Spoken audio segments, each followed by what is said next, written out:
안녕하세요. 저는 아주 기가 막힌 일을 겪고 난 뒤 한동안 사람 만나는 것이 무서워 집 밖으로도 나가지 못했던 40대 여성입니다. 자세하게 이야기를 하면 제 주위 사람들이 알아볼까 무섭지만 도무지 상식적으로 이해가 가지 않고 너무나도 놀라운 일이라 어딘가에라도 털어놓고 싶어 이렇게 사연을 올립니다.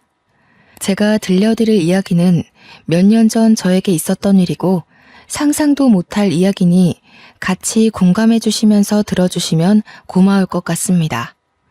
저는 평범한 가정에서 자라 평범하게 대학을 졸업하고 취직까지 무난하게 하여 남들과 다를 바 없는 평범한 하루를 살고 있었습니다. 30대가 넘어서자 저희 부모님은 제가 결혼을 하지 않는 것에 대해 걱정을 하기 시작하셨고 30대 중반부터는 매일 주말마다 선을 보러 다녔죠. 저희 남편은 선자리에서 만났고요. 처음 봤을 때는 선한 인상에 말투도 그렇고 행동도 하나하나 저를 배려해주는 모습이 의도하지 않아도 자연스럽게 나타나 이 사람이면 결혼해도 좋겠다 싶었습니다. 단 한 가지 마음에 걸리는 것은 홀어머니를 모시고 산다는 것이었죠. 아무래도 어딜 가나 고부간의 갈등에 대한 주제는 늘 불타오르지 않겠습니까? 그래서 저는 그 부분이 매우 걱정되어 이 남자와는 결혼을 하지 못하겠다 싶었습니다. 하지만 하루를 더 보고 이틀을 더 보고 하다 보니 자연스럽게 남편에게 푹 빠지게 되더라고요. 저를 배려하는 것은 늘 기본이고 저를 위한 행동을 하더라도 절대 생색내지 않는 요즘은 잘 보기 힘든 그런 친절한 남자였어요. 나에게 이 정도로 잘해주는데 결혼을 한다고 저 행동이 모조리 바뀔까 하는 생각이 자연스럽게 들었고요. 저희 부모님도 제 남편을 보고는 성품이 참 괜찮은 사람이라고 더 볼 것도 없이 결혼하라고 마음에 들어 하셨죠. 저는 시어머니를 모시고 살더라도 이 남자와 한평생을 함께 하겠다는 마음으로 결혼을 결심했습니다.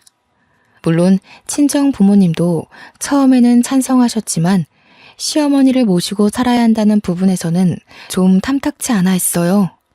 남편은 2배, 3배 훨씬 더 잘하고 저를 아끼고 사랑해주겠다고 부모님께 서약까지 했습니다. 그렇게 조용조용한 시어머니와 저희 부모님의 상견례가 끝나고 일사천리로 결혼까지 진행이 되었습니다.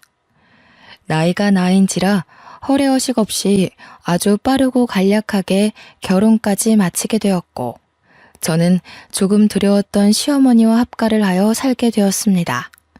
아가, 아무래도 너희 부부가 아이라도 낳게 되면 그때 다시 합치는 게 낫지 않겠니? 내가 우리 아들의 욕심 때문에 너희와 함께 산다지만 신혼부부와 함께 살자니 내가 영 편치가 않구나.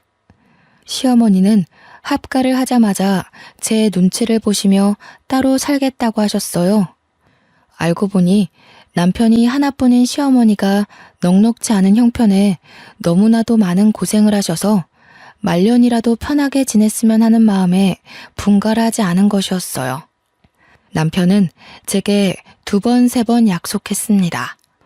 혹여라도 우리 어머니께서 당신에게 시집살이를 시킨다던가 당신과 갈등이 있다면 그땐 바로 분가할게.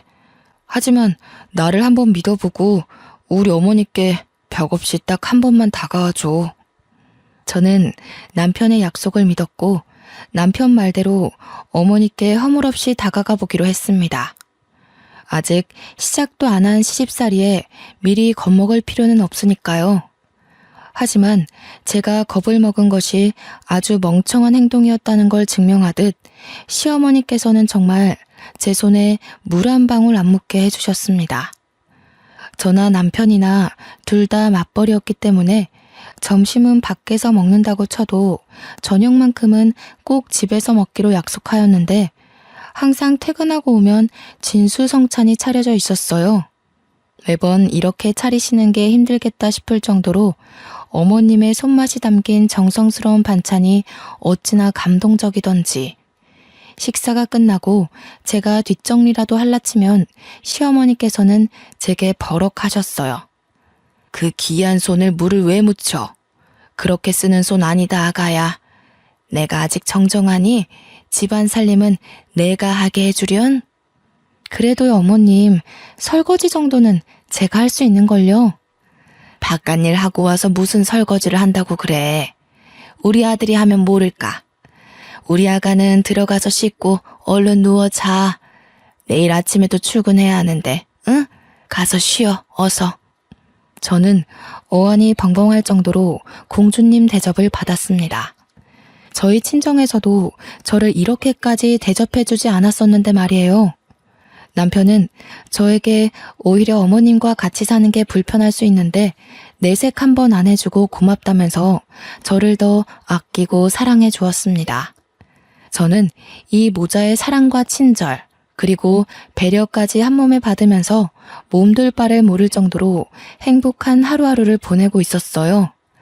저희 친정에서도 시댁 잘 만났다며 저희 집으로 시어머니 몸보신하시라고 각종 좋은 재료들을 보내주시고 시어머니는 그 재료들로 제게 사내 진미를 맛보게 해주시고요. 남편이 시어머니께 용돈이라도 드리면 그 돈을 차곡차곡 모아서 저 맛있는 거 사주신다고 밖에 나가 한아름 장도 보시고 저에게 잘 어울릴 것 같다면서 쑥스럽게 스카프를 내미시기도 하시고요. 정말 고부간의 갈등을 걱정했던 제가 죄송스러울 정도로 저를 아껴주셨습니다. 빨래며 청소며 주말에 쉬는 날 하려고 하면 이미 다 깨끗하게 정리되어 있어 건드릴 필요가 전혀 없었고요. 오히려 제가 뭔가를 자꾸 손대려고 하니까 시어머니께서 평일에 모든 정리를 다 해놓으시고는 주말에는 같이 놀러 가자고 하시더라고요. 저희 부부 아니면 어머님 혼자 어디 가기가 불편하시니까 오히려 그게 낫겠다 싶어서 효도하는 마음으로 매주 주말 어머님과 함께 데이트를 했습니다. 오히려 남편과 둘이 나갈 때보다 더 즐겁고 행복한 시간이지 않았나 싶어요. 어머님과 함께 그때 더 많은 추억을 남겨놓을 걸 하는 생각이 들기도 하고요. 그래도 같이 스티커 사진을 찍어보기도 하고 공방 같은 데서 비누도 만들고 어머님과 뜨개질도 하고 정말 많은 것들을 했어요.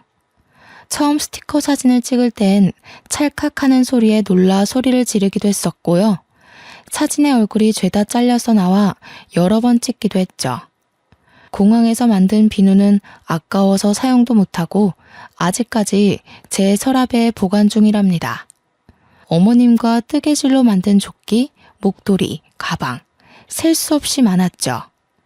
정말 큰 사진관에서 우리 셋이 함께 찍은 사진은 큰 액자로 뽑아서 거실에 걸어두었고 어느 날은 손과 발을 본떠 금속 액자를 만들어주는 체험도 했습니다. 어머님은 늘 즐거워하셨고 그런 어머님을 보면서 저는 마음이 뭉클해지기도 하고 더 잘해야겠다는 마음이 들기도 했어요. 주위에서는 주말마다 시어머니 모시고 나가는 게 힘들지 않느냐고 물어보기도 했는데 저는 너무 즐거워서 금요일만 되면 주말에 뭘 할까 검색하느라 정신이 없었습니다.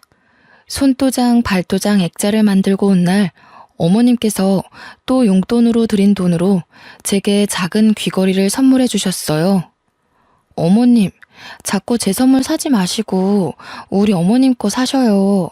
맛난 거 드시고 싶으시면 말도 해주시고 가지고 싶은 거 저도 선물해 드리고 싶어요. 아가가 이렇게 나 데리고 놀러 다니는 것만으로도 충분한데 용돈 줘봐야 생활비 쓰는 건 너네 카드로 사용하고 내가 보험료 내는 거 말고 어디 돈 쓸 데가 있겠니? 어머님께 용돈을 드리면 일부는 꼬깃꼬깃 어딘가에 모아두셨다가 남편도 아닌 저를 위한 선물을 사주시곤 했는데 용돈의 대부분은 보험료 지불로 사용하고 계셨어요. 처음에는 무슨 보험이 13개나 있어서 너무 놀라 보험 사기라도 당한 건 아닌지 걱정을 하기도 했습니다. 알고 보니 어머님께서 보장 내역을 하나하나 살펴보시고 가입하신 거였어요. 내가 늘 입버릇처럼 말하지만 내가 죽으면 건물이라도 하나 상속해줘야 우리 자식들이 편한데 내가 가진 게 없어서 나 혼자의 몸으로 아들 하나 키워보니 돈이 얼마나 중요한지 뼛속까지 새겨지더라, 아가야. 내가 죽어서 큰 돈이라도 남겨줘야 속이 시원하니 절대 내 보험만큼은 해지 말고 냅두거라. 시어머니의 마음이 너무나도 짠해 저는 절대 보험만큼은 건드리지 않기로 했죠. 그래도 남편과 결혼하고 나서 맞벌이로 차곡차곡 내 집 마련을 위한 저축도 하고 비상금도 모으고 어머님께 용돈을 드리는 부분이 전혀 부담되지 않은 선이었기에 괜찮았습니다. 직장 생활이라는 게 늘 고정급이 들어오니 어찌 보면 사업보다 훨씬 낫지 않겠어요? 안정적인 수업이 있다는 게 우리 가정에겐 참 행복이었습니다. 제가 딱 2개, 저희 시어머니와 살면서 불편했던 게 있다면 첫째는 알레르기 때문에 회를 전혀 드시지 못한다는 것. 저는 어릴 때부터 횟집 사장님과 결혼할 거라고 외쳤던 날생선 킬러였는데 어머님께서 알러지가 있어 날생선을 전혀 드실 수 없었습니다. 그래서 회사에서 점심때 초밥이나 회덮밥 정도 먹는 걸로 제 마음을 달래야 했죠. 결혼하고 딱 2번 남편이 어머님께 말씀드려 코스 요리로 회 요리를 먹으러 갔었네요. 그때도 어찌나 죄송하던지 어머님께 우동이나 덮밥 같은 다른 요리라도 드시면 되니까 같이 가자 했는데 둘이 데이트하라고 보내주시더라고요. 커피를 사서 집으로 돌아오는데도 마음이 편치 않았던 터라 제가 그냥 회를 덜 먹는 걸로 결심했죠. 내가 얼마나 놀랐었는지. 그날이 군대 복귀하는 날이었거든? 그전까진 우리 형편이 좋지 못해서 회를 먹으러 간다는 생각을 못했던 거지. 내가 군대 선임이랑 한번 횟집 가서 광어회를 먹었는데 너무 맛이 좋은 거야. 그래서 휴가 나가면 어머님을 꼭 모시고 가야겠다 다짐을 해서 어머니와 함께 횟집에 간 거지. 자기 많이 놀랐겠네. 갑자기 어머님 알레르기 증상이 올라와서. 하필이면 복귀하는 날 점심에 그런 거였어. 같이 회를 먹고 있는데 어머니가 갑자기 목을 막 긁으면서 숨이 안 쉬어진다고 하시는 거야. 119 부르고 나는 복귀 시간 코앞이라 발 동동 구르고. 근데 우리 엄마가 쓰러지셨는데 어떡해. 영창 가도 어쩔 수 없다 하면서 병원으로 달려가 어머님 곁을 지켰지. 그래서 군대는 어떻게 됐어? 나중에 생각이 났지. 병원에서 부대로 전화를 걸었지. 부대는 다 뒤집어졌다는 거야. 내가 탈영한 줄 알고. 나 잡으러 헌병 출동한다 그러고. 다행히 어머님 아픈 거랑 다 병원 기록으로 증명이 되어서 호되게 혼나고 몰래 덮어주셨어. 남편은 그 뒤로도 회가 싫다고 했지만 또 저를 위해서는 같이 자리를 지켜주며 잘 먹어주었습니다. 이런 배려를 보여주는 내 사랑스러운 가족들을 어떻게 싫어할 수 있을까요? 저도 마음이 활짝 열리자 어머님도 저를 더 아끼고 사랑해 주셨죠. 하지만 또 한 가지 어머님에겐 절대 남이 건드려서는 안 되는 것이 있었습니다.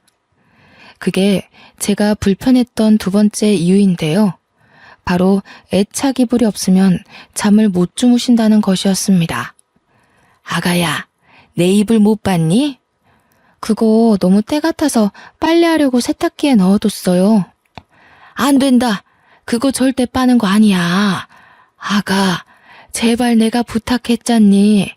다른 건 몰라도 내 이불만큼은 절대 건드리면 안 된다고 내가 그렇게 말을 했는데. 죄송해요, 어머님. 제가 깨끗하게 빨아드리려고 잘해보려고 한 건데. 다른 건 다 가져가도 좋고 버려도 좋은데 저 이불만큼은 절대 건드리면 안 된다. 알겠어? 저거는 내가 죽어서도 나랑 같이 묻어줘야 하는 내 귀중품이야. 저는 어머님의 화내는 모습을 처음 봐서 너무 놀라웠고 마음이 쿵 내려앉는 것 같았죠. 생전 저에게 화 한 번 낸 적 없던 어머님이셨는데 애착 이불과 관련해서는 항상 저에게 히스테릭한 모습을 보여주셨어요. 여행을 갈 때는 당연하고 어딜 가더라도 잠이 들 땐 꼭 애착 이불을 늘 품에 지니고 계셨습니다. 저는 솔직히 너무 너덜너덜하고 꼬질꼬질한 더러운 애착 이불을 깨끗하게 한번 삶기라도 했으면 했지만 제가 이런 소리를 하면 어머님께서 버럭하셨기 때문에 결국 포기했어요. 아가야, 내가 늙어서 그런지 아주 머리털이 몽땅 다 빠지려나 보다. 내 이불에도 머리카락이 얼마나 붙던지. 이러다가 대머리 되면 어쩌지? 어머님, 제가 탈모 샴푸라도 하나 가져다 놓을게요. 저는 어머님께서 이불에 머리카락이 붙는다고 하셔서 애착 이불에다가 돌돌이라도 돌려 머리카락만 정리를 해드려야겠다 싶었습니다. 어머님 이불을 가져와 열심히 머리카락을 정리하고 있는데 어머님께서 불같이 달려와 이불을 빼앗더라고요. 저는 조금 황당하기도 하고 너무나도 서운한 마음이 들었죠. 어머니, 빨래 하려던 거 아니고 그냥 붙어있는 머리카락만 정리해드리려고 했어요. 아가, 마음은 잘 알겠는데 내가 이불이 없으면 불안해서 그래. 내가 정리할 테니 내 이불에는 신경 쓰지 말거라. 알겠지? 저는 그 뒤로 눈에 보여도 이불에는 신경 안 쓰기로 굳게 다짐했죠. 죽어서도 꼭 같이 묻어달라고 하시는데 제가 뭘 더 어떻게 할 수 있겠어요? 그렇게 서로의 불편함은 건드리지 않고 하루하루를 살다 보니 너무나도 감사하게 저에게 새 생명이 찾아왔습니다. 같이 산부인과에 가서 아가의 첫 심장 소리를 들었을 때 남편과 시어머니는 눈물을 줄줄 흘릴 정도로 감동을 했죠. 우리 아가가 이렇게 효도를 하는구나. 새 생명이라니. 나에게 손주가 찾아오다니. 우리 아가 절대로 몸 조심해야 되니까 앞으로는 집에서도 누워만 있거라. 응? 그래. 회사도 휴직을 하던지 그만두던지 하자. 우리 그래도 모아둔 돈도 꽤 있고 내가 이번에 승진도해서 월급도 올랐으니 당신은 태어날 우리 아이 생각하면서 태교만 해. 저는 만삭이 될 때까지 일을 할 생각이었지만 가족들의 만류로 어쩔 수 없이 휴직계를 내게 되었습니다. 너무 일찍부터 육아휴직을 쓰는 것이 아닌가 싶긴 했지만 10년 가까이 다닌 회사였기 때문에 사장님께서도 저를 많이 배려해 주셨어요. 정말 평소에도 집에서 하는 일이 없었는데 임신하고 나니 더 할 일이 없어지더라고요. 제가 화장실이라도 가려고 일어나면 어머님께서 와서 무슨 일이냐 하고 안절부절 제 옆을 못 떠나시고요. 병원에서 아가 자궁이 약해서 푹 쉬라고만 했잖니. 늙은이가 주책이지? 화장실 한번 갈 때마다 불안해서. 아니에요, 어머님. 이렇게 신경 써주시니 제가 건강하게 잘 버티는 거 아니겠어요? 그래도 가끔 동네 산책 30분 정도는 좋다고 하던데 저랑 산책이라도 가실까요? 내내 집에만 있어서 몸이 찌뿌둥했는데 잘 됐다며 어머님과 저는 매일같이 하루에 30분, 많게는 1시간이 넘도록 공원 산책을 즐기게 되었습니다. 어머님이 살아온 인생에 대해서도 듣고 같이 울다 웃으며 서로 더욱 더 돈독해졌어요. 그날 저녁 남편이 급하게 다른 지역 출장을 간다고 떠나게 되었습니다. 회사에서 승진을 하고 연봉이 훌쩍 오른 대신 출장이 점점 잦아지고 퇴근도 늦어지고 했어요. 저는 갑자기 떠나야 한다고 해서 짐가방을 싸주고는 남편을 배웅했죠. 집을 나서던 남편이 시어머니께 우리 마누라 먹고 싶은 거 다 해주시라며 신신당부를 하여 어머님이 등짝을 치기도 했습니다. 불편한 법도 한데 참 가족이 울타리 안에서 끈끈해짐을 느끼게 되더라고요. 그러다 문득 밤에 여는 포장마차에서 파는 순대볶음이 너무나도 먹고 싶은 거예요.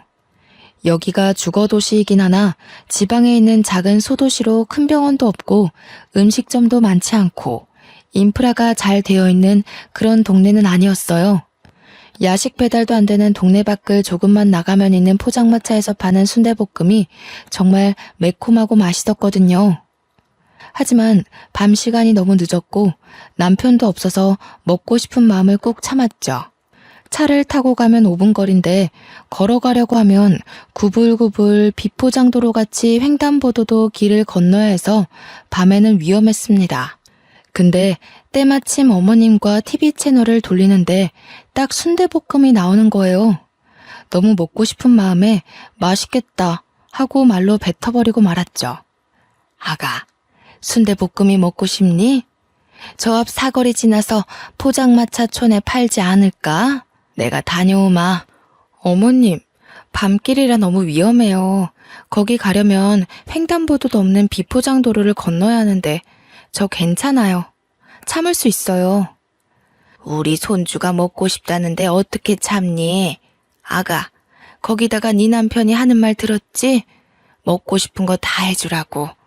내가 후딱 갔다 오마. 제가 여러 번 말렸지만 어머님은 듣지 않으셨어요. 같이 가자고 말했지만 야밤에 위험하다면서 혼자 성큼성큼 가시는 거예요. 저는 걱정이 되어 이러지도 못하고 저러지도 못하고 발만 동동 구르면서도 순대볶음 생각에 침이 절로 고였습니다. 하지만 늘 제 생각처럼 모든 일이 행복하게만 흘러가지 않더라고요.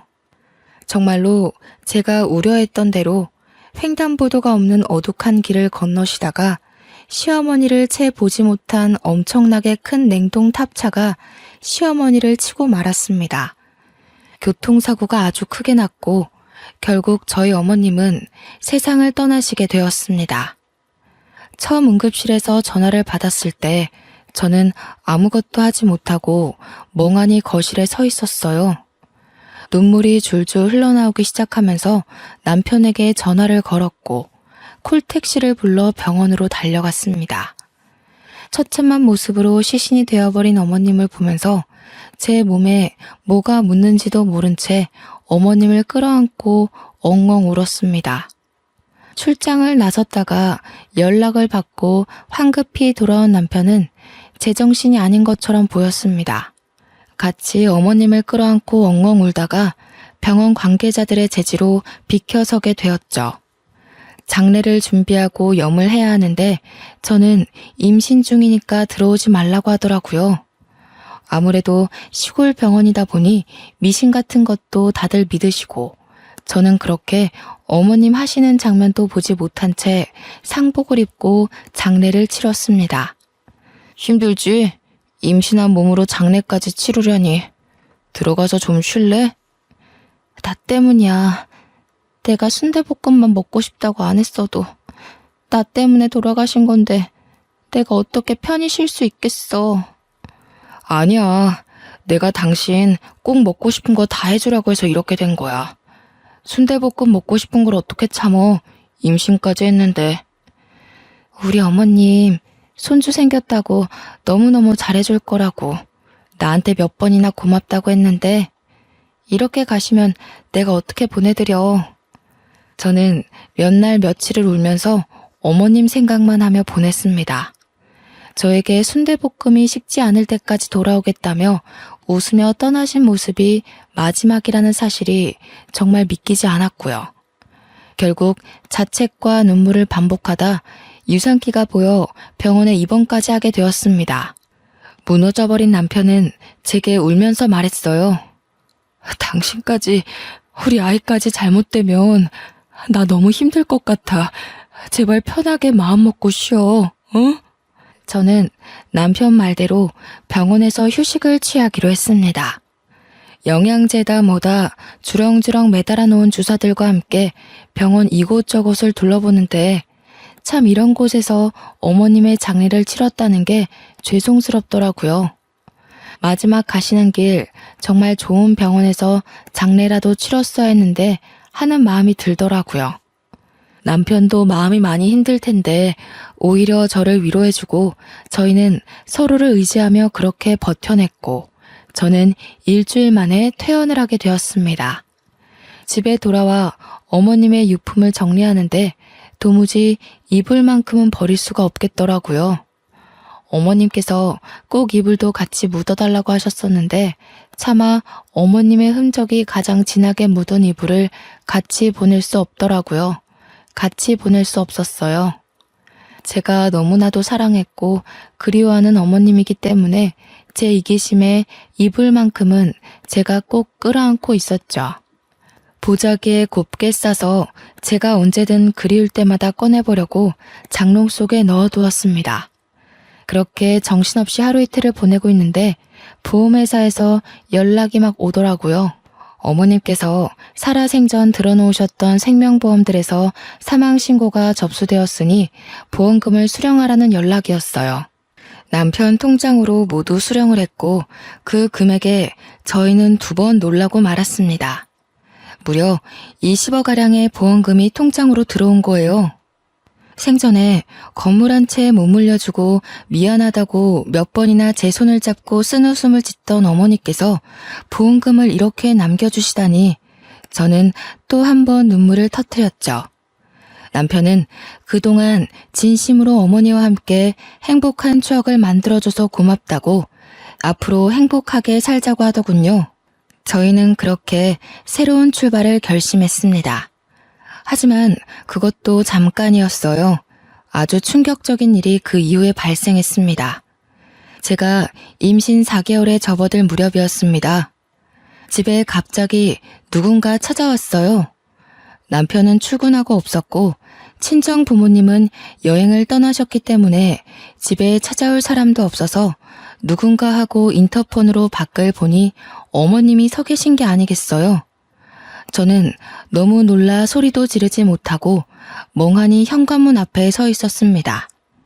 얘야, 문 열어라. 장례까지 다 치르고 분명 강에 뿌려달라 하셔서 앞으로는 훨훨 여행 다니시라고 강에 뼈가루를 다 뿌리고 왔는데 죽은 시어머니가 문 앞에 서 있다뇨. 저는 놀라서 까무라칠 것 같았어요. 마음을 가다듬고 문을 여니 정말로 시어머니께서 저를 흘겨보고 계신 게 아니겠어요? 뭐가 이렇게 굼떠? 제게 확 쏘아붙이는 시어머니의 목소리까지 정말 제가 알던 그 어머님의 목소리와 똑같았어요. 저는 눈물을 줄줄 흘리면서 어머님을 꼭 끌어안아 보았습니다. 얘가 왜 이래? 이거 놔. 귀신인가 싶었지만 정말 살아있는 시어머님의 모습이었습니다. 행색이 조금 꼬질꼬질하긴 했지만 어디서 어떻게 돌아오신 건지 분명 사고당하여 병원에 사망 선고를 받았을 때도 제가 옆에 있었는데 말이죠. 아니 어머니, 이게 어떻게 된 일이에요? 분명 제가 장례까지 다 치렀는데. 얘가 내가 살아 돌아왔으면 감사합니다. 앞으로 잘하겠습니다 해야지 어디 말을 붙여?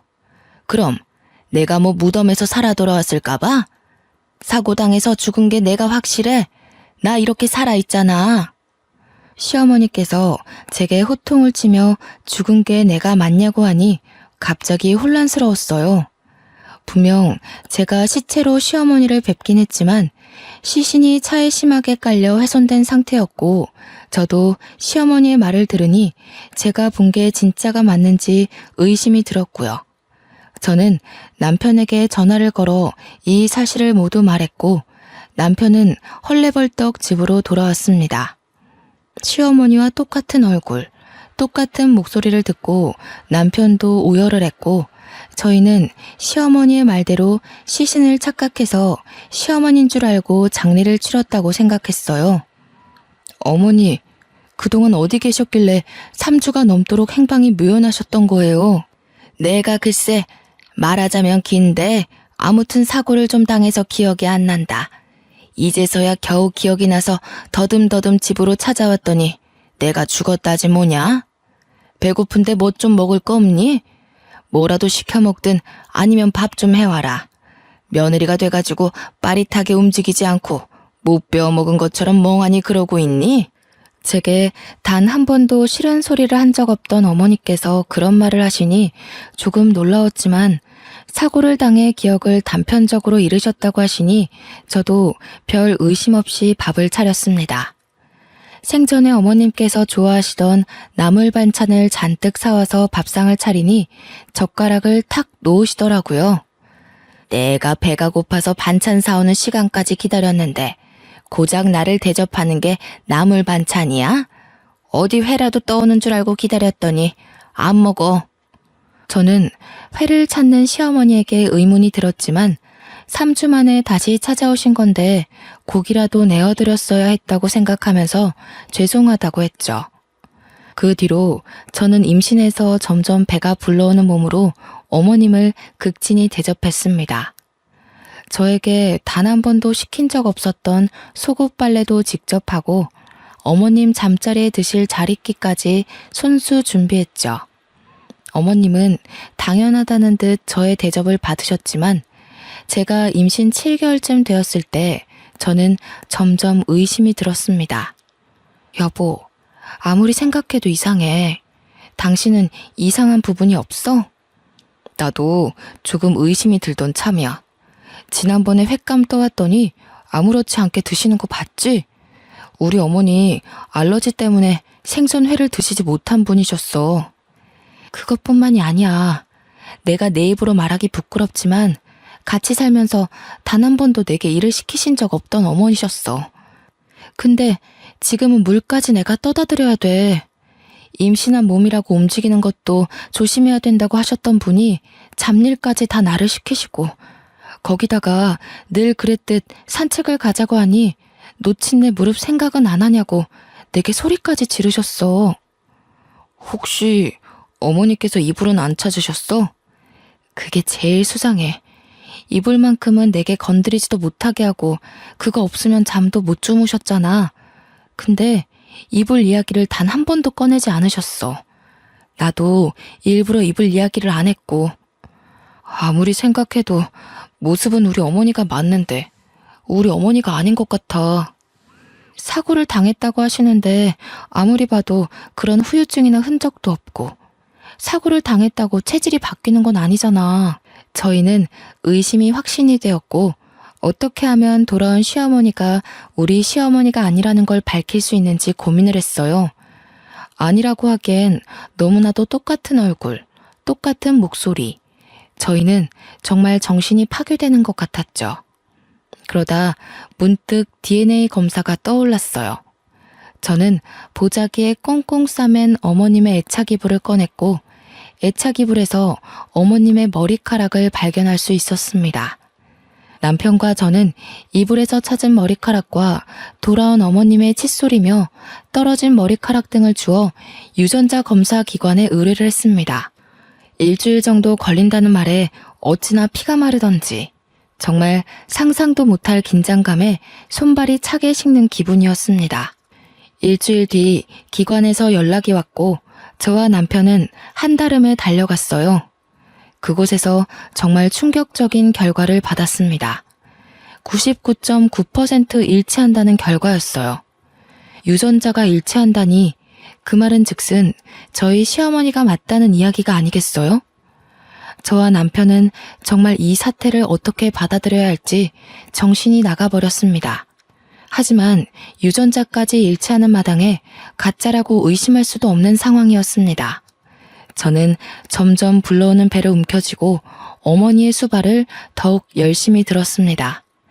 빨래할 때 내 거는 과일향 말고 시원한 냄새가 나는 세제를 쓰라고 했잖아. 그거 하나 못하니? 어머니 원래 과일향 나는 세제를 좋아하셔서 비누도 그렇고 전부 과일향으로 사용하셨잖아요. 그건 그때고 지금은 지금이지. 그리고 반찬이 왜 이렇게 부실해? 매일 밥상에 고기는 꼭 올라가야 하는 건 몰라? 우리 아들 이렇게 고기도 못 먹고 지내는 거니? 너네 돈이 없어? 어머니 원래 나물 반찬만 드셨잖아요. 그리고 그이도 저녁에 고기 먹으면 속이 부대낀다고 잘 안 먹고요. 따박따박 말 대답하는 것 좀 봐. 너네 친정에서 그렇게 가르치디? 항상 우리 친정 부모님께 감사하다고 인사하시던 시어머니의 모습은 온데간데 없고 친정을 운운하며 저를 혼내는 어머니를 보면서 너무나도 서글펐어요. 도무지 어떤 사고가 났길래 사람이 저렇게까지 변할 수 있나 무섭기까지 했죠. 어머니, 도대체 그날 순대볶음 사러 간 날 어떤 사고를 당하셨길래 이렇게까지 성격이 바뀌신 거예요? 뭐야, 지금 내 성격이 더럽다는 거야? 너 지금 나한테 욕하는 거니? 저는 점점 마음의 문을 닫고 어머님과 대화하는 시간을 줄였습니다. 이게 바로 처음에 고민했던 고부간의 갈등인가 싶기도 했고요. 그러던 어느 날 남편과 어머님과 저 셋이 근교에 밥이라도 함께 하러 나갔는데 정말 또 한 번 의심하게 되는 발언을 어머님께서 하셨어요. 내가 사망 선고 받으면서 받은 사망보험금이 꽤 되는 걸로 알고 있다. 내가 알아보니 대충 봐도 20억은 되는 것 같던데. 나도 노후를 좀 즐기면서 살아야지 않겠니? 언제까지 이딴 시골에서 심심하게 살 수도 없고. 보험회사에 전화해보니까 이미 지급도 다 됐다고 하던데. 그거 내 몫이기도 하니까 반은 너네 줄 테니까 반은 나한테 주렴. 상식적으로 본인의 사망보험금이 얼마 나오는지 알아볼 필요가 있을까요? 어차피 죽어야지만 받는 돈인데 그걸 계산하고 있다는 게 도무지 이해가 가지 않고 납득이 되지 않았습니다. 남편과 저는 이건 아니다 싶었고 어떻게든 결정적인 증거를 찾아야겠다고 생각했습니다. 아무리 생각해도 성품이 곱고 천성이 아름다웠던 저희가 알던 시어머니가 아니었거든요. 그러다 문득 생각이 났습니다. 예전에 매주 주말마다 놀러 다니면서 공방에서 만들었던 손도장 액자가 말이죠. 손도장 액자가 정교한 금속으로 본떠 만든 거라 지문이 그대로 찍혀 있었어요. 저는 정리해둔 상자에서 어머님과 함께 만들었던 손도장 액자를 찾았고 죽이 되든 밥이 되든 어떻게든 해결을 하자고 결심했습니다. 남편과 상의 끝에 경찰을 부르기로 했습니다. 만약 지문까지 일치해서 우리 시어머니가 맞다면 정말 보험금의 반을 드리고 이제 분가하겠다고 우리의 삶을 찾자고 할 생각이었습니다. 지문이 일치하지 않아 남인 것이 밝혀지면 사기죄로 고소를 하자고 생각했고요. 결국 경찰을 집으로 부르고 그동안 있었던 모든 일을 경찰에게 말했습니다.